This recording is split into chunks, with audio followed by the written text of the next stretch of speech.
Classics. And we're back in 1987, and we're here for another match, which is a very, very fun match. This is going to be one of the greatest minds in wrestling who doesn't get a lot of props, which he should, because genius-wise and promo-wise and athletic-wise and psychology-wise, Jake the Snake Roberts is probably one of the greatest minds in wrestling, I believe. And one of the most, I think one of the greatest people ever. And Honky Tonk Man is another guy who I think doesn't get a lot of props and should have. I think he's a very talented guy. Probably, if you ask him, and a lot of people would know him as one of the greatest intercontinental champions of all time, but I think the Honky Tonk Man did really well for himself with the thing that a lot of people would kind of, I'm not doing that Elvis gimmick, that's a bad idea. Well, Honky Tonk Man took that thing and ran all the way to the park and still makes them living on it very well today.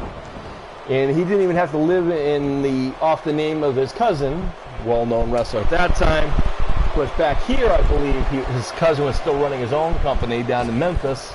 Of course, that's Johnny the King Lawler, his cousin, which Lawler, of course, another one of his relatives he doesn't acknowledge as his relative. But anyway, and Jake the Snake Roberts, like I just told you, is one of the greatest minds in wrestling. And this is a match I got to endure, and I loved every minute of it because I thought both guys were really good.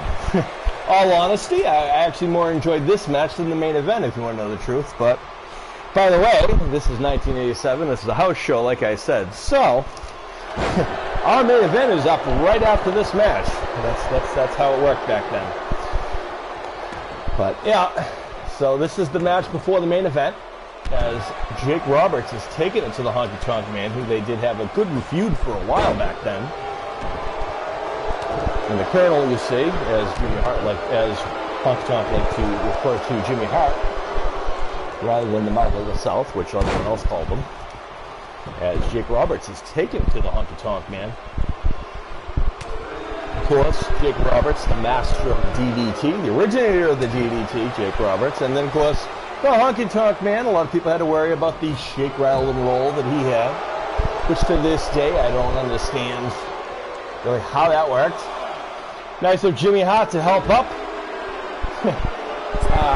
Honky Tonk Man, as Jake Roberts goes right after the Honky Tonk Man. It'd be funny if this was a double count out, because that's kind of how it ended at the show I went to. There was no clear winner, really. It was a double count out, if I remember correctly. Actually, I do remember correctly. It was a double count out. Of course, there you see three Nimroded current day commentators who back then they actually had talented guys. They don't have Michael Cole, who's a babbling idiot.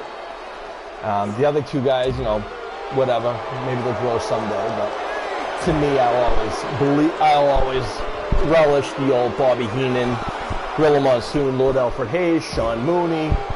These are the guys who usually did that, and that's kind of funny.